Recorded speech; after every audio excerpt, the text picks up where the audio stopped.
მარნეულის მუნიციპალიტეტში არხში ჩვილის ცხედარი იპოვეს. შინაგან საქმეთა სამინისტროს ინფორმაციით მომხდართან დაკავშირებით დაწყებულია გამოძიება გაუფრთხილებლობით სიცოცხლის მოსპობის მუხლით. უკანონო ბორდერიზაცია ქარელის რაიონში სოფელ ღოღეთის მიმდებარედ ოკუპანტები გამოჩნდნენ. ინფორმაციას ანტისაოკუპაციო მოძრაობის ლიდერი დავით კაცარავა აღწელებს. რუსეთის სახელმწიფო ელექტროკომპანიის როსეტის დელეგაცია სამუშაო ვიზიტით თბილისში იმყოფებოდა. მას კომპანიის დირექტორი ანდრეი რიუმინი ხელმძღვანელობდა. ინფორმაციას ამის შესახებ ეხო კავკაზა ავრცელებს და წერს, რომ რიუმინი სანქცირებულია ევროკავშირის, ბრიტანეთის, ამერიკის შეერთებული შტატებისა და შვეიცარიის მიერ.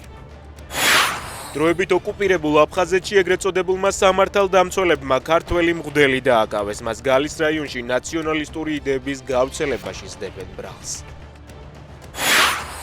რუსეთის მიერ კიევზე მიტანილი იერიშის შედეგად დაშავებულთა რაოდენობა 129-მდე გაიზარდა და დაიღუპა 15 ადამიანი. ნანგრევებიდან ცხედრების ამოყვანა ამ დრომდე გრძელდება.